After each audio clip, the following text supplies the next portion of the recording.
Good morning, everybody. I ask you to take your seats. It's beginning to look a little bit like the Rebney dinner.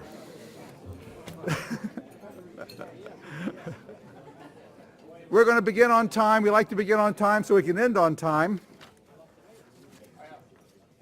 I'd like to welcome everybody to New York Law School and the City Law Breakfast. This is the 150th breakfast in this long series, and we're delighted to have so many people here. I'd like to, at the beginning, thank our special sponsor, IBI Architectural Engineering Firm, for being a special sponsor today. Susan Wright, thank you so much. And also our founding sponsors, Greenberg Traurig, Ed Wallace. Ed, thank you. And Con Edison. I also see Francis Rashevsky. I think they have a few problems in Westchester right now. Verizon, Richard Windrum, and Lucia Eve. Where is Lucia? There you are. Thank you so much for all the great sponsorship, and also to all of our Gold Star sponsors who have voluntarily contributed to keep these breakfasts going. And we have a form on the table if any of you are interested in continuing to help to make these breakfasts possible. Let me call to the podium our President and Dean, Anthony Crowell.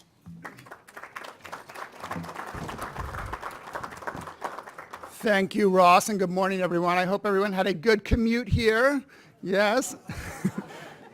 Just trying to warm up the crowd. We have an important guest. Want to make sure you're all in good form for him. It's really an honor to be here to welcome all of you, and certainly to honor Pat Foy, the president of the MTA, and I think this week provided yet another test for him and his agency, and I think things went pretty well all in all.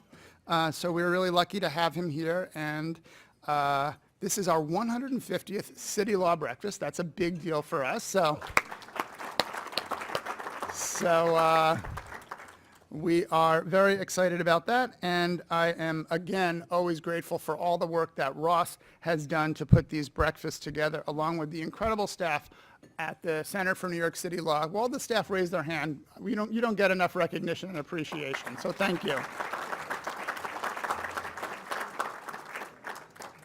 Certainly one of our main areas of focus, especially lately in many of these talks, is the state of our infrastructure, and that makes today's breakfast truly special. And certainly the state of infrastructure is a national conversation, and one that has been at the fore for a number of years, and it's critical. With Pat Foy taking the helm at the MTA at a crucial time, we understand there's a lot of work to be done in strengthening the infrastructure, and we know that he is an extraordinary person to really connect our city to the entire region and to ensure that Washington does right by us in that process. For New York especially, the public transit system powers our economy. Therefore, maintaining current and building new infrastructure is an urgent priority for our city and state governments and for Washington to pay close attention to. The system overseen by the MTA is vast. It is extraordinary. When I teach my state and local government law courses, I always bring up the S word. Does everyone know what the S word is? It's scale. Nothing can match the scale of what this system achieves every day, and it's something that we need to understand and appreciate. In particular, the subway, which is the largest municipal transit system in the world. It's also one of the oldest, and the capital requirements and costs to maintain current service and to build out new service keeps getting higher. And the politics, of course, and the legal and regulatory challenges and community engagement make building new infrastructure, especially subway tunnels, incredibly hard. We recently had Sam Schwartz here to talk about congestion pricing and many other discussions and debates between public officials about revenue and funding streams for the MTA. So there are a lot of competing interests to balance, but there couldn't be someone coming into the MTA that's more qualified than Pat. He brings extraordinary experience and leadership, and I'll now ask Ross to come up here and give a more full introduction, but we are very grateful for his time being here today and look forward to his talk. Ross?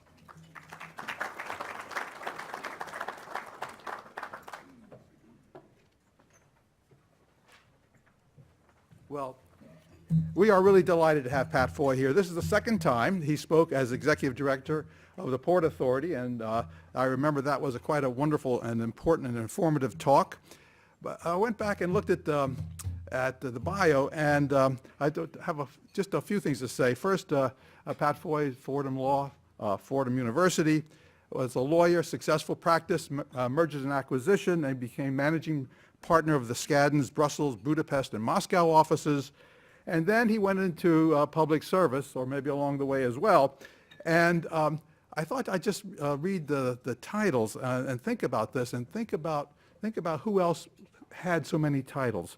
He was deputy chair of the Long Island Power Authority. He was the chairman of the downstate of the Empire State Development Corporation, board member of the MTA, deputy county executive for economic development of Nassau County. Governor Cuomo appointed him to be executive director of the Port Authority, and now he's president of the MTA. I think Austin Tobin and Robert Moses must be rolling in their graves to see somebody with so many titles, and we all read about the disputes and the competitiveness between the port and the MTA. So no one could be a better person to be heading the MTA this year's in this kind of circumstances. So we're delighted to welcome Pat Foy to these microphones.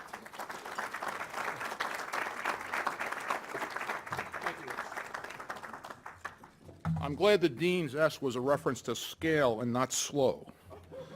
Let me just acknowledge a couple of my colleagues in public service. If I forget anybody, please put your hand up. I'm going to start with Alicia Eve, who's our sponsor, and I start with Alicia because she's a commissioner of the Port Authority, which means that the second person I'm going to acknowledge, Rick Cotton, works for Alicia, as I did for a short period of time. We were colleagues on the second floor.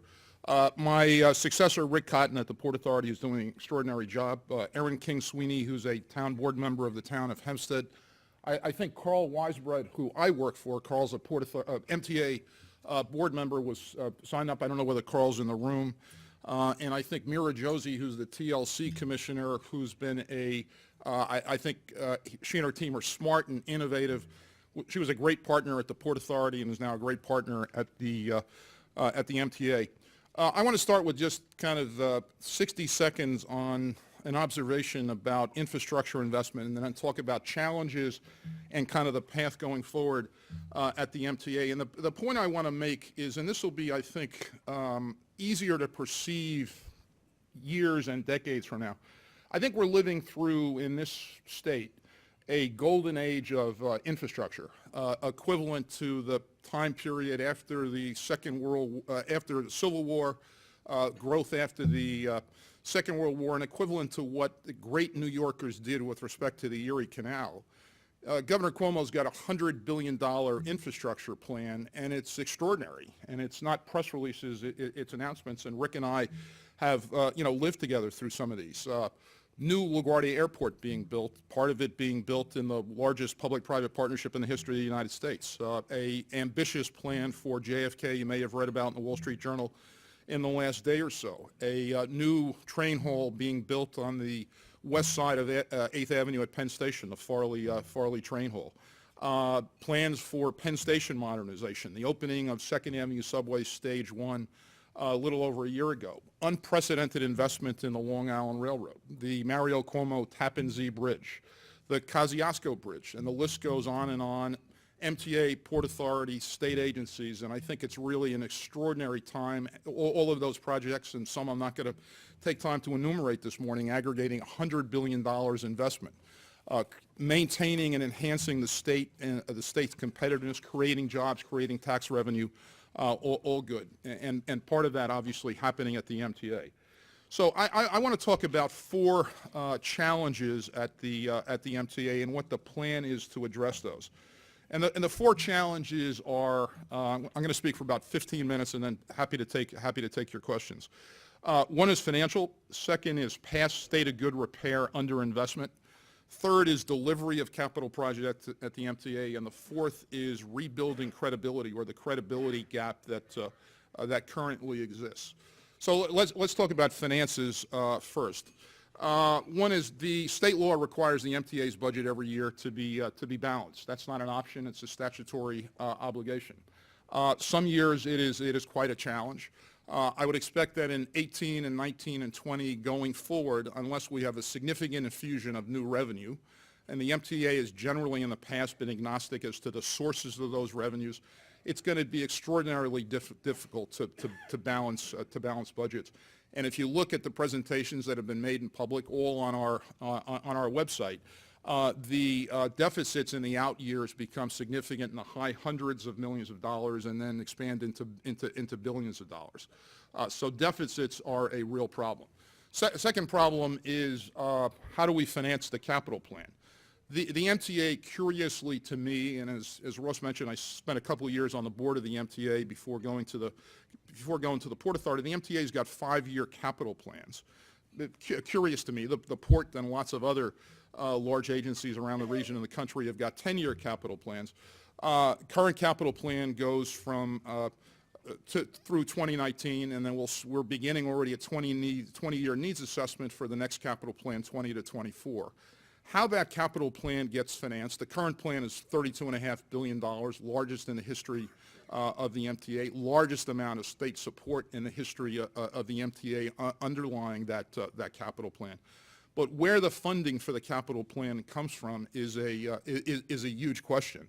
And obviously there are ambitious projects on the drawing board. Finishing East Side Access, which has been underway for a significant amount of time, going to the second phase of 2nd Avenue Subway, completing 3rd track and 2nd track on the Long Island Railroad, completing a $1 billion in total project, the Croton-Harmon shop at Metro North, and billions, tens of billions of dollars on the subway. And I'm going to talk about the subway action plan and where that starts in a moment.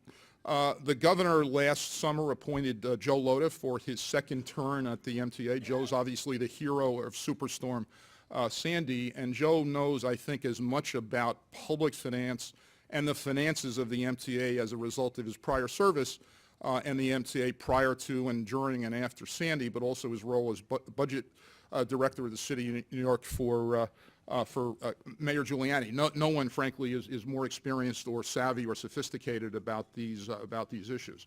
So we face a significant financial challenge on the operating side and on the capital side. That's kind of challenge one. Second is a significant underinvestment in state of good repair across the agency, but primarily subways, Long Island Railroad, and Metro North. The governor declared a state of emergency last summer in June or July, gave the MTA certain extraordinary powers as a result of that state of good repair. Shortly after Joe Lhota was created, Joe announced a subway action plan, and I'm going to talk about where we are on that in a second. It's about an $836 million plan, mostly operating expense, but some capital to be spent over an 18-month period, proposed to be split between the city and the state. And then it assumes $300 million of additional operating expense, some capital going forward on an annual basis, in addition to the billions of dollars that are being and have to be invested in the system over every capital plan. Same challenges are in place at the Long Island Railroad and Metro North. And let me at this point just acknowledge two of my colleagues, both of whom, like me, are new to the MTA. One is Andy Byford, who I think is a transit rock star. Andy has experience in London and Australia, and most recently ran the Toronto transit system. Andy's been on the job for about 2 months now and is really an extraordinary transit professional, and I think already is energizing and exciting the workforce at New York City Transit, in subways and buses, both represented union members and management. And I think the prospect of Andy getting to do what he does is extraordinary. I want to acknowledge another new colleague, which is Phil Eng. Phil spent a career at New York City, in New York State, rather, Department of Transportation, Long Island, and then on a statewide basis. Phil is the day-to-day lead on the subway action plan, which I'm going to talk about in a second. But Phil has done extraordinary things, and I'll outline some extraordinary things that people have at the MTA attempted for literally decades and have not been able to make progress on. So significant past underinvestment in state of good repair is kind of challenge two. 3 is delivering capital projects. Joe Lhota testified before the City Council yesterday and acknowledged that the MTA's got to do significantly better on delivering large projects. That's not only New York City Transit, it's true with respect to Long Island Railroad and Metro North, to a lesser extent, frankly, to bridges and tunnels. I think the RPA, the Regional Plan Association, did an extraordinary public contribution recently by the report they issued analyzing. I thought it was a comprehensive, thorough, and credible piece of work on the challenges of the MTA's challenges of delivering large capital projects, and I think that work was real extraordinary. And I think there are pieces of it that we'd quibble about, but on balance, it's a serious, important report.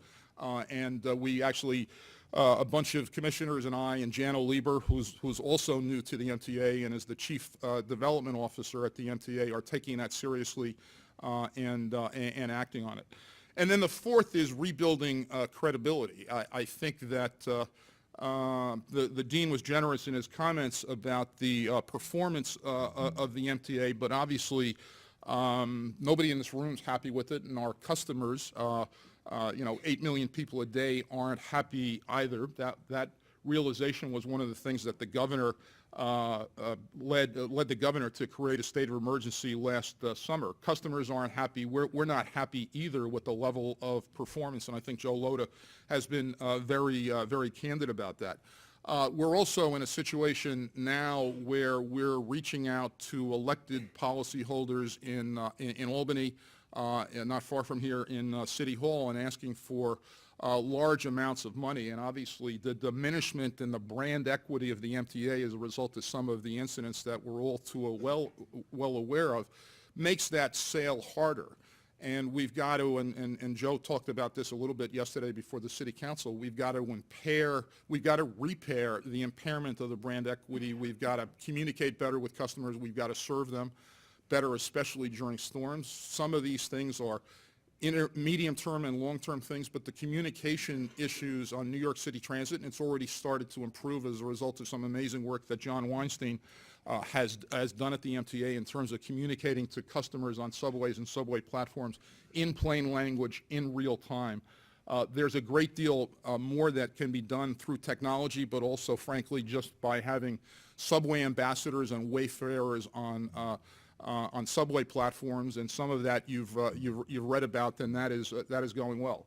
So the question is, what are we going to do about it? So let me start with the financial piece going forward. First, before we can go to anybody and ask for vast sums of money to fund this vital MTA system, we've got to do better. The MTA's got to do better in terms of controlling costs and being financially responsible, and in being able to establish a track record of delivering large projects on a basis where the public and policyholders and editorial writers don't assume that every project's going to go years and decades over budget and be hundreds of millions or billions of dollars over budget, which sadly has been the case on a number of. So part of the financial fix, the financial solution, is for the MTA to kind of repair our own house, one. Two, obviously, we are dependent, unlike Rick Cotton's Port Authority, which does not get general support from any city, municipal, or state agency, neither in New York and New Jersey. The MTA is dependent on funding and has been forever from New York State and New York City, and residents of New York City and New York State, not only the MTA region. We've experienced the highest level of New York State funding in our current budget and in the current capital plan, but clearly we're going to need more going forward. Let me talk briefly about congestion pricing and value capture and the possible role of private capital. So obviously the governor created a Fix NYC group which reported last year on recommendations for congestion pricing. Joe Lhota announced yesterday at City Council that the board is going to be briefed by the authors of the Fix NYC report in board briefings over the next couple of weeks, and that Joe anticipates a vote with respect to a recommendation on congestion pricing, an MTA board vote. That's a little bit of a departure because generally the MTA's position has been that we're agnostic as to the source of funding. As long as it comes, as long as it's reliable, as long as it's sustainable, and in many cases as long as it can be monetized with a long-term bond offering. I'm not smart enough to predict what will happen with congestion pricing in the legislature this session or going forward, but the debate that's going on, I think, is extraordinarily important.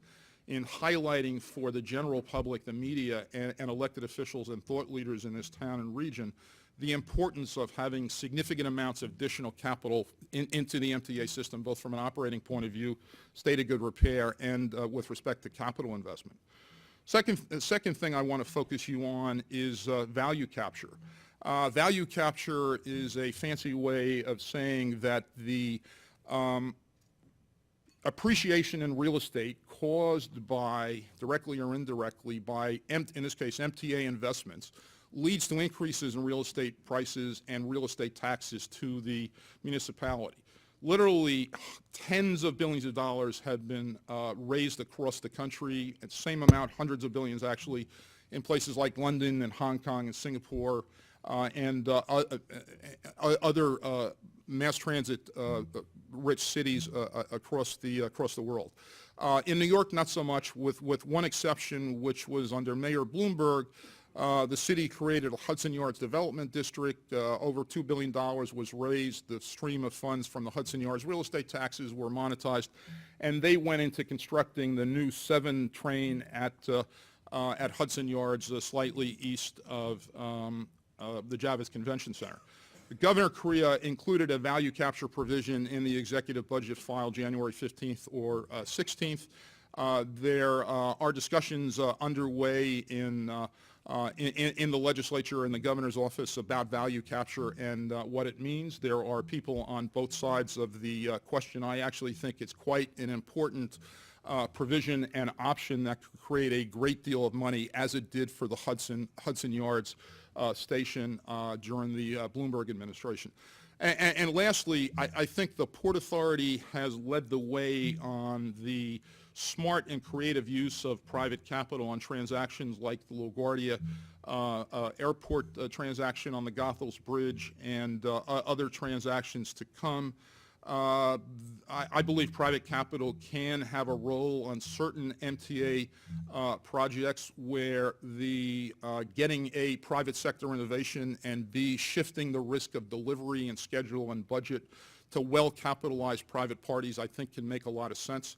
I think the Port Authority's use of private capital on those 2 transactions well serve the agency and its stakeholders. The point of using private capital is not for its sake, but the question is, on a particular transaction, can the MTA or another agency realize the best risk-adjusted delivery of a particular project by utilizing private capital, design, build, or other delivery mechanisms? Second, state of good repair underinvestment. One, as I mentioned, the largest capital plan of the MTA is the one that we're implementing right now.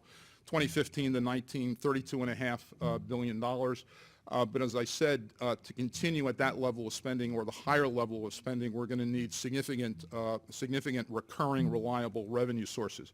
Of that 32.5, just to kind of tick it off, about $7 billion, or slightly over 20%, is for system expansion, 2nd Avenue subway, 3rd track, Penn Station access, bringing Metro North into Penn Station and building 4 new Metro North stations in the Bronx.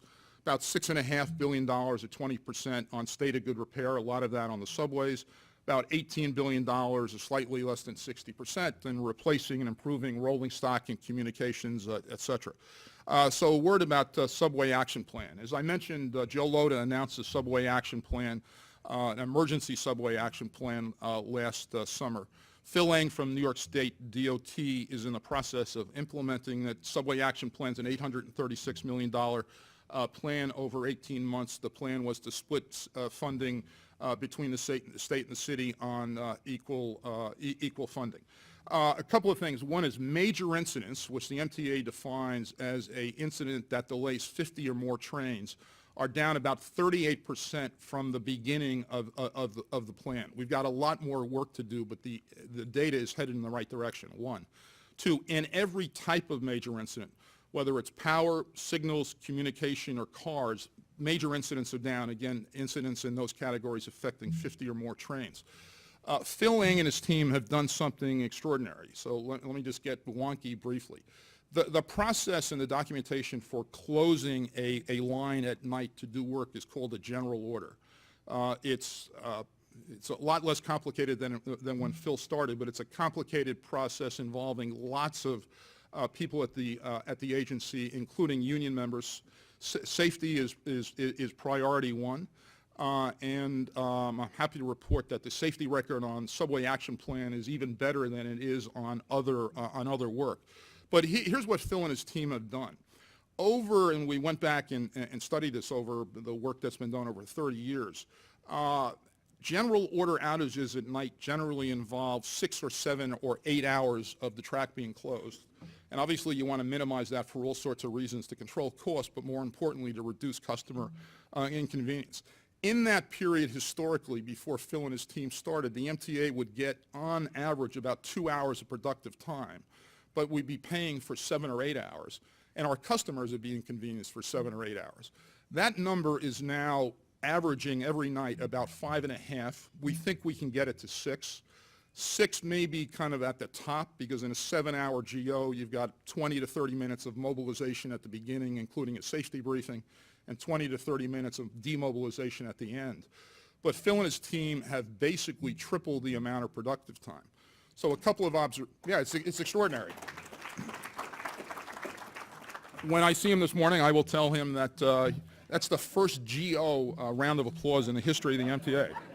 I told you it was wonky. No, it's really extraordinary.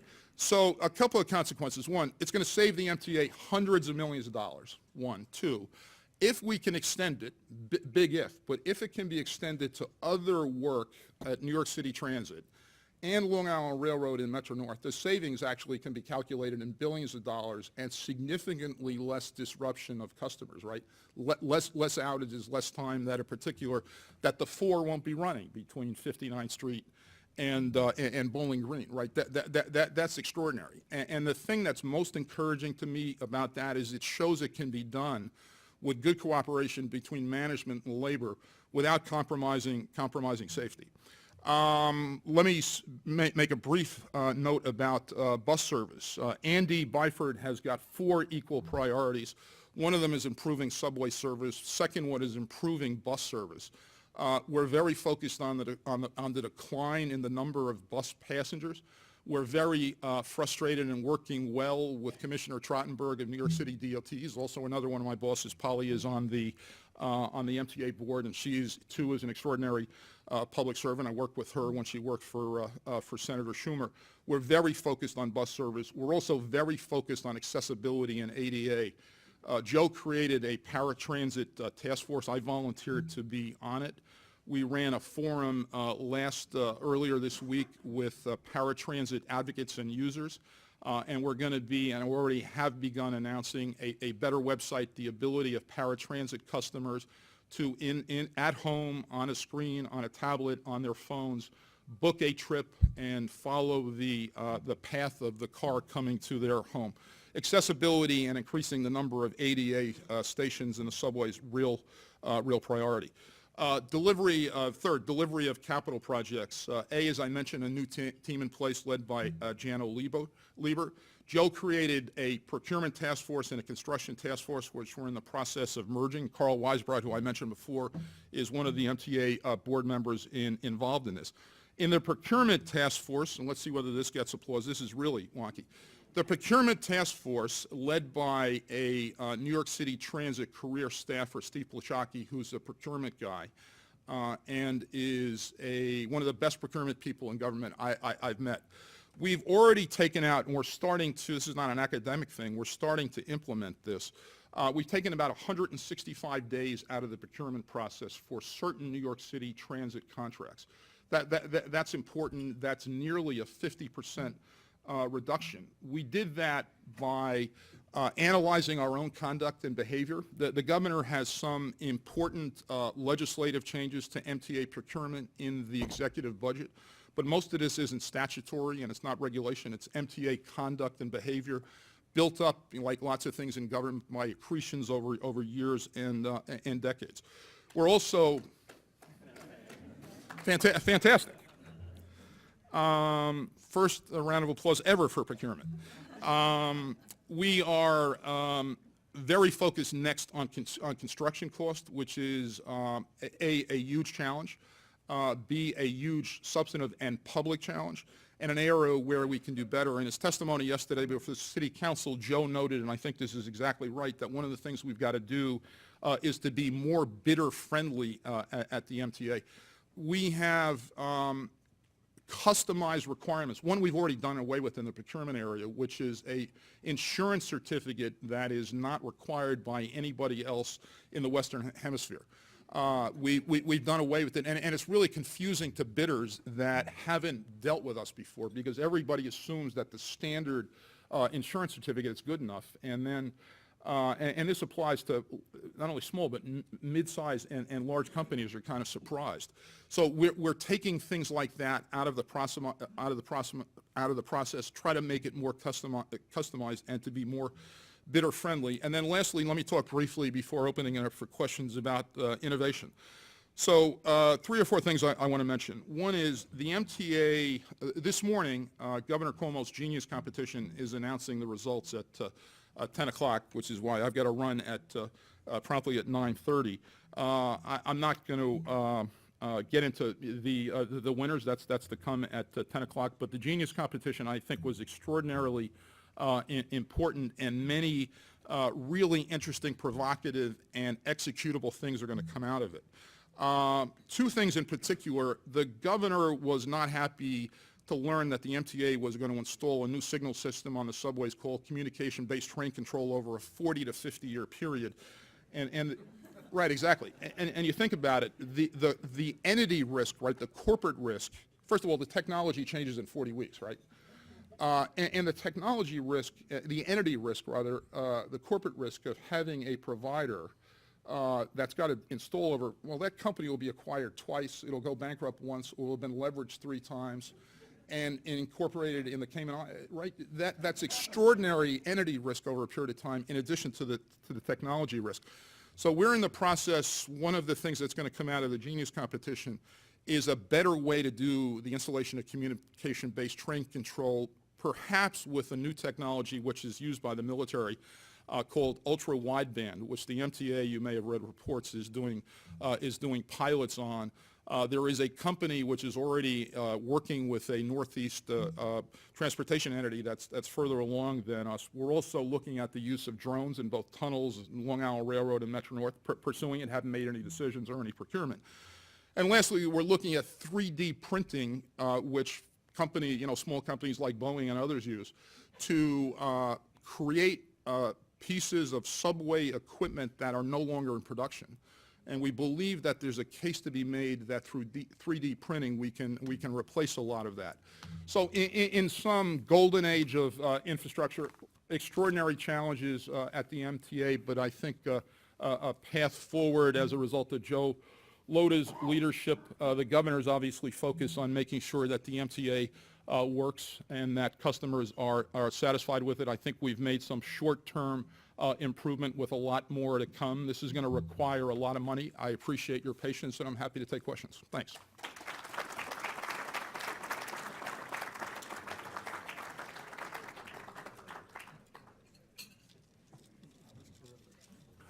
Terrific amount of energy and information. As we always do, we like to invite our special sponsor to ask the first question. Susan Wright from IBI.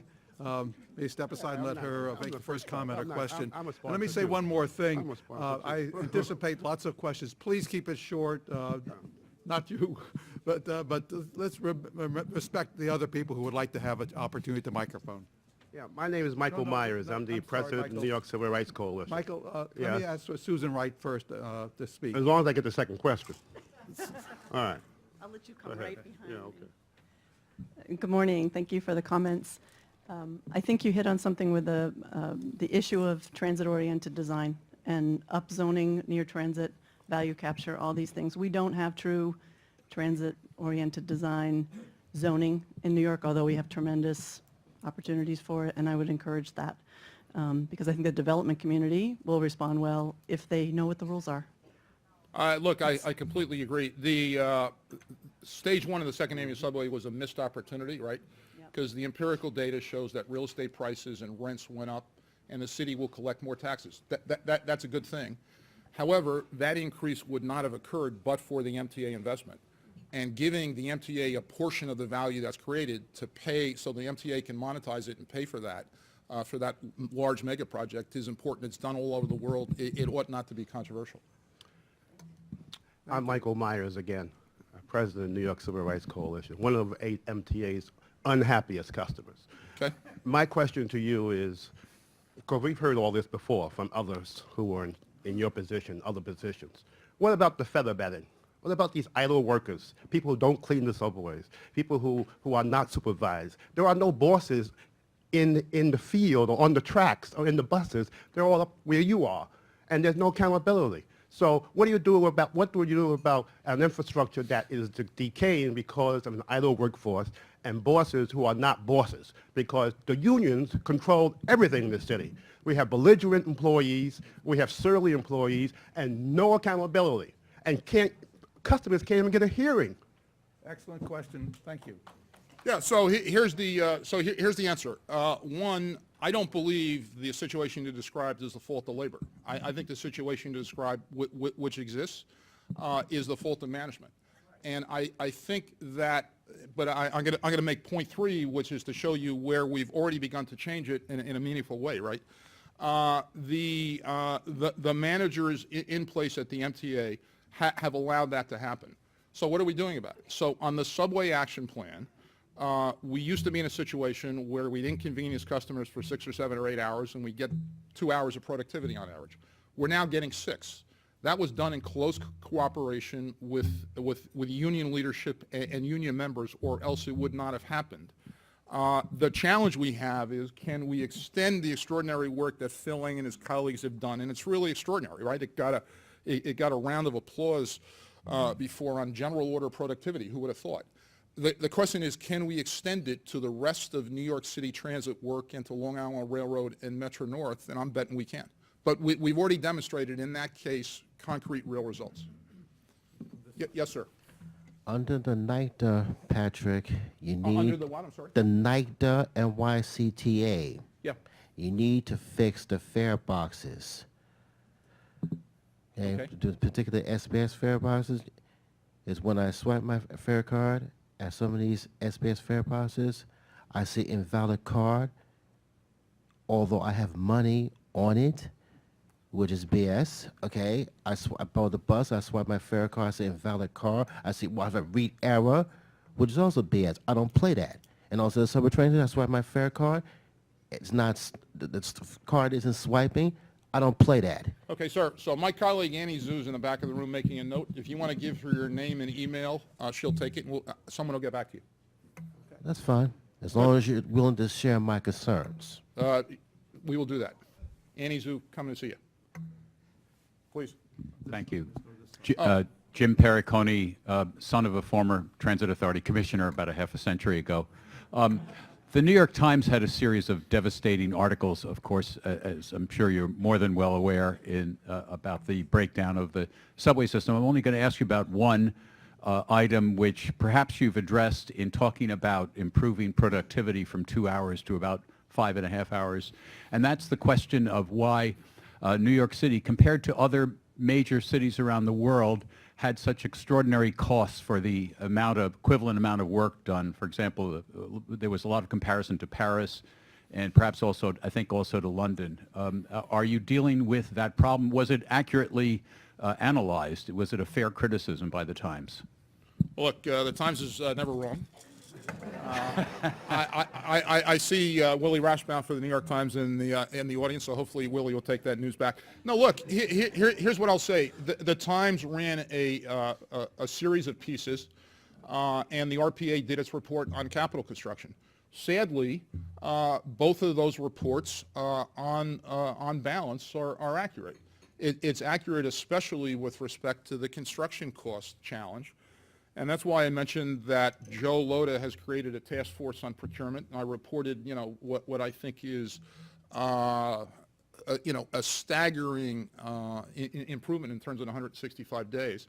The construction cost challenge is multifaceted, and Phil and his team and Jano and others, I think it can be attacked. It has not been attacked successfully in the past. I don't think there's a lot of percentage personally in figuring out whether it's 50% accurate to within 50 basis points of the construction cost in Paris. I think what we need to do is to kind of compete against ourselves, right? So we did Second Avenue Stage 1. We've now got, and Second Avenue Stage 2 is not going to be identical, and it's going to be easier in some ways and harder than others. And we ought to figure out, first of all, we're not very good at estimating the costs of large projects. You know, history demonstrates that. And the question is, can we do it better? I think we can, and I think that the board focus that's been created, and frankly, the public profile that's been raised, or the public awareness of the issue that's been raised by the RPA report and the Times stories is all to the good. Thank you. Roger Hers, time, an acronym for to improve municipal efficiency. First, thank you for all your good work at the Port Authority and now at MTA.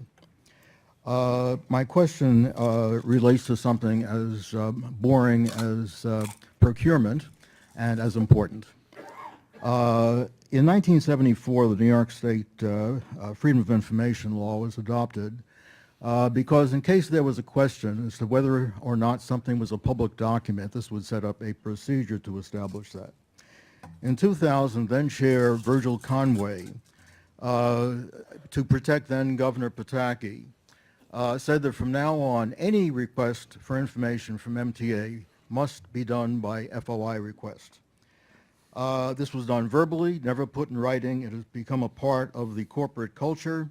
It is Kafkaesque. As an example, I believe that two of the most important documents are the legislatively required IG report quarterly and the MTA response. I'm not suggesting that every audit recommendation should be implemented, but deserve a response more than we don't think that's feasible. Roger, could you yes. bring the question to a conclusion? I've sent you some documentation on the effort to And I've responded.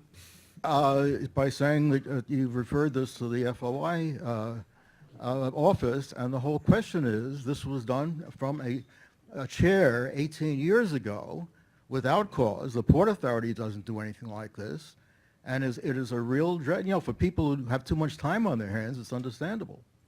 So, Roger, here's what I'll say. One is shout out to the Port Authority. The Port Authority's better at this than the MTA is. Two, Joe and council and I and others realize we need to do better. We have a responsibility to the public and the press, and we're in the process of addressing it. I can't speak to the Virgil Conway stuff 18 years ago, and that seems, I just can't speak to it. We can and have to do better. Okay, thank you. Incidentally, the Roger, the capital end of it, the Carol? Hi, Pat. Carol Hello, Carol. Kellerman, Citizens Budget Commission. You spoke favorably about the governor's proposal to create, in some cases impose, value capture districts around certain areas where there's enhancement to the value of property because of MTA activities.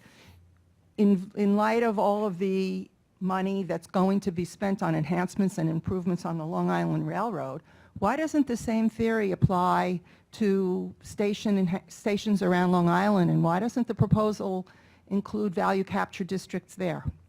So here's the answer to that, Carol. One, good point, and I think it should. And actually, Joe Lotus charged me and Jano with coming up with value capture opportunities along Long Island Railroad at Metro North, and we're pursuing that.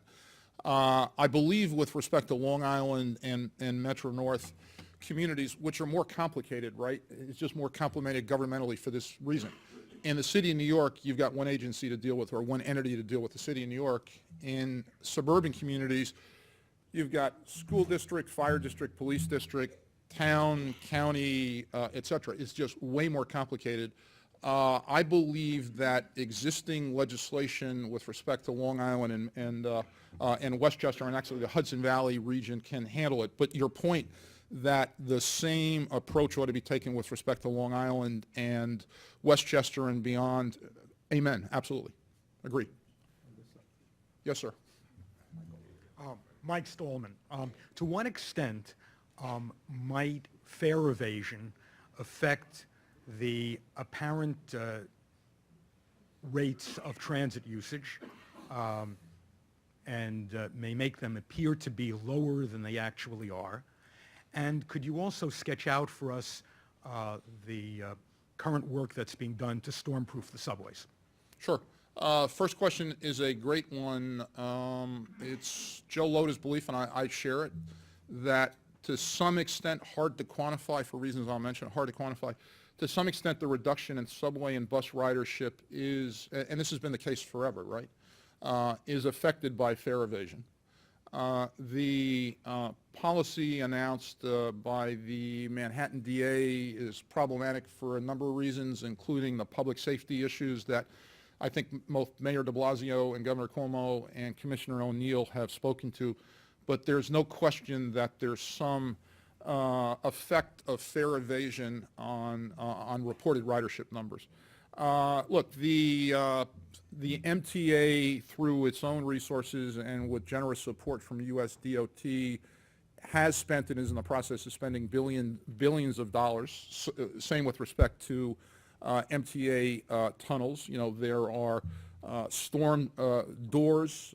Doors is really kind of understating it. Gates is a better word on the tunnels. We're going to take the Canarsie line, the L train, out of service beginning next April for Sandy repairs. The Clark Tunnel between Clark Street and Wall Street is being repaired. It's a source of outages on the weekend. Billions of dollars have been spent. We've got additional money from US DOT, for instance, for the 207th Street yard in Upper Manhattan, and that work continues. Yes, sir. Ed Wallace from Greenberg Traurig, and thanks for your continued public service. Thanks for your sponsorship today. Well, thank Ross for that. Okay. One of the untapped, or not fully tapped, I guess better would describe, assets of the MTA is all the air rights and some of the actual fee simple real estate.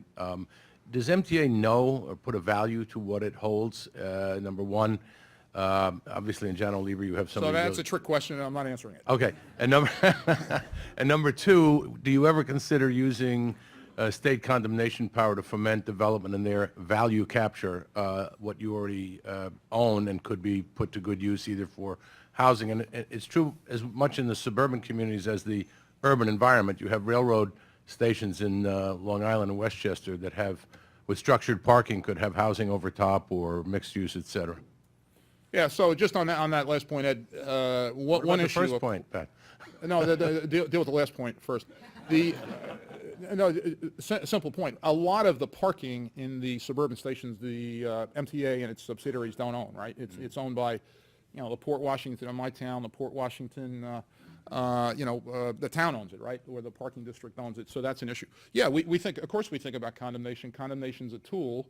The downside is in condemnation, you're likely, I see Liz Fine from the ESDC in the back there, and she and we all know well that condemnation involves, what can be a risky, time-consuming litigation. And if you can make a consensual deal on any particular project, you're obviously better off. And the overall value of the real estate? No, I'm not answering. Okay. A clever question, but I'm not falling for it, at least this morning. Yes, sir. I'm Louis Sterler. I'm a subway rider, and I almost sat down when I heard the question asked by the gentleman in front of me at this mic. I'd like to follow that up and ask, do you have a plan for coping with the fact that since the announcements about there being less consequences for fare evasion, there has been an increase in fare evasion, at least in my perception? I don't ever wait on a subway platform without seeing somebody beat the fare at least once or twice. So just to be clear, I didn't say that the quantity of fare evasion has increased since the DA's announcement. I don't know that. What I did say is that, first of all, fare evasion has been with us forever, right? 2. 3 is there's no question that some of the decrease in ridership has occurred as a result of fare evasion, not over the last month, over a period of years. And I can tell you that we're very focused on it.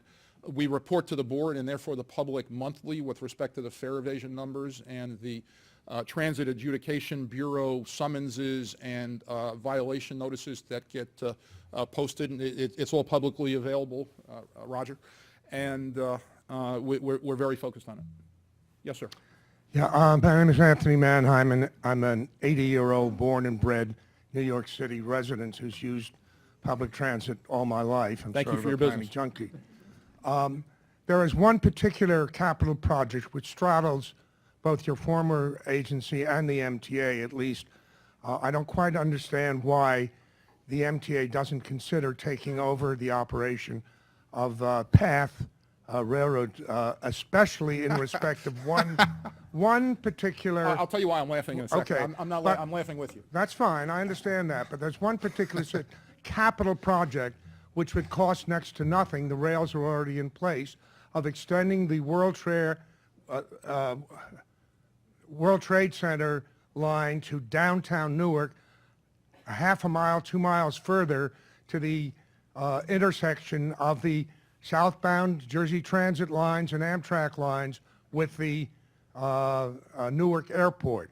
If Newark Airport is ever going to fulfill its potential as a third major airport for New York City, this has to be done. It could be done overnight, whether there's, I realize it's owned by a bi-state agency, MTA is a state agency. That's a bureaucratic problem. I got it. It's not going to cost I got it. So tens here's of why I billions was of chuckling. dollars or anything. Here's why I was chuckling. One of my sources at the MTA told me that Rick was going to plant this question at the. I'm not here planting. for anyone to be. Okay. I'm kidding with you. Here's the answer, and if Rick disagrees, he'll weigh in, I'm sure. PATH loses approximately $400 million a year. The number of agencies putting their hands up to take over PATH is 0, and the MTA has got enough challenges without taking over PATH. Anything you'd add? Thank you. All right, but the question really is what's being done about the lack of making Newark accessible Well, so- to downtown Manhattan and western Brooklyn as a third major airport. All right, so two things. One is it's completely accessible from Penn Station, right? You can take. I'm saying downtown Yeah, Manhattan and West Brooklyn. Okay, so 30% of the 5 million population of the city. I get it. Second, it is a public fact that the Port Authority capital plan includes money for PATH to Newark, which would fill that need. I'm not going to speak on behalf of the Port Authority as to where that stands, but it's being pursued and it's in the Port Authority capital plan. So that need has been anticipated. We're going to go to the other side now. Yes. Good morning, Anne Marie Grant, project engineer with AKRF, daily NJ Transit rider. So if anyone knows of a breakfast addressing NJ Transit's future plans, please forward me the information. Oh, thank goodness for your laughter. Well, Thank you. I'll jump in. I think it's fair to say that Kevin Corbett, who's the new executive director of New Jersey Transit, is a change agent who's facing a huge challenge. Kevin's a longtime colleague and friend, and I think he's up to the challenge, but it's an immense challenge. Thank you. Oh, that wasn't actually my question. Sorry. Are there any plans to reduce MTA's daily service from 24 hours to perhaps 18 to 24 hours, or 18 to 20 hours? And are there plans to, I don't know what they're called exactly, but bars or screens or anything like So that, I'll be barring access to definitive. the tracks? I'll be as definitive as any public official could be on the first question. There's no plans. New York's a 24-hour city. The subway's got to run 24 hours. The people who would most be hurt by a reduction in the service would be low-income people going to and from work. That's not going to happen. Let's go to this side. Yes, sir. Hi, Bruce Schaller, Schaller Consulting. One of the biggest changes in transportation in the city, New York and elsewhere, is the rapid increase in Uber and Lyft over the last few years. And it's both caused congestion in Manhattan, and particularly Midtown, and also attracted quite considerable ridership from the MTA. And also now threatens to eat away at the benefits and congestion reduction from congestion pricing. There's an article on a report I put out yesterday in the Times on that. So I read it, of course. Great, thank you. So I just wanted to ask generally, like, how is this factoring into what you're doing at the MTA? Do you think just like hitting the basic service is really what you need to focus on, or does it change how you think about what you need to be doing on your end? Look, I read your provocative proposal yesterday. I'm not going to comment on it because, frankly, we haven't had a chance at the MTA kind of to analyze it and be thoughtful about it. I will say the purposes of congestion pricing are multiple, right? One is to help control congestion in the city, which will improve lots of things, including bus service, as you well know. And the second is a source of reliable, sustainable, monetizable funding for the MTA. Third, there are obviously huge environmental goals of dealing with externalities like emissions and pollution, et cetera. And I'll just leave it at that. I mean, I think those are 30,000 foot the kind of competing policy objectives. Sure, but if I could just sort of, Yeah. what I really wanted to ask about was in terms of in terms of the operations of New York City Transit, and in terms of how you approach what you need to be spending money on, and all the management changes, the competition from Uber and Lyft. That's what I'm talking about, or asking about. Does it affect our capital? Yeah, does it affect how you think about how you need to operate the system? Yeah, of course, especially with less subways, especially buses, right? There's no question that the increase in traffic, and on this, we're full partners with the city of New York, right, who's got enforcement responsibility. We're full partners with the city of New York on bus service. And the increase in congestion, whether from higher vehicles or otherwise, is a significant factor in being able to deliver reliable bus service, which our customers with justification have complained about. Control of traffic by congestion pricing would be a positive thing. Okay. This is the last question. Oh, thank you. Thank you. So, sir, the Long Island Railroad had over 1,000 employees, the corrupt, disability, fraud pensions. And they were convicted here, and then the Federal Railroad Retirement Board said, just send us a doctor's note where we restore those fees. So anyway, we're spending hundreds of millions of dollars to criminals and corrupt individuals who admitted guilty here in New York, but the Railroad Retirement Board has gained the money on that. What are you going to do about those payments? Look, the prior leadership of the Long Island Railroad did the right thing and reported that. That's completely a federal issue. I'm not going to defend the Federal Railroad Retirement Board. I think I will.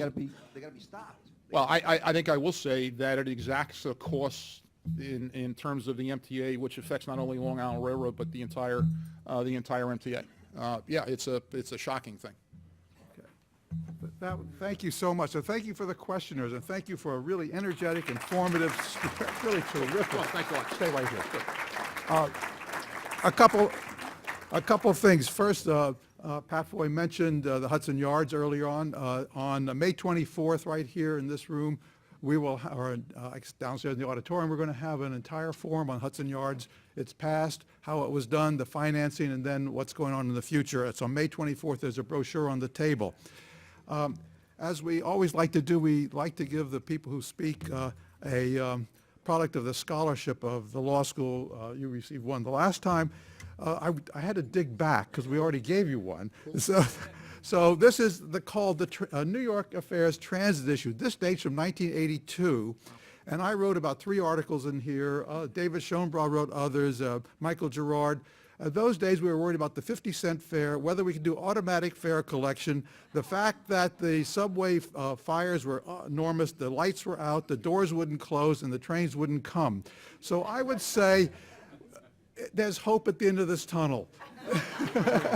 Ross, thanks very much. I will read this with interest. I appreciate it. Thanks for the invitation.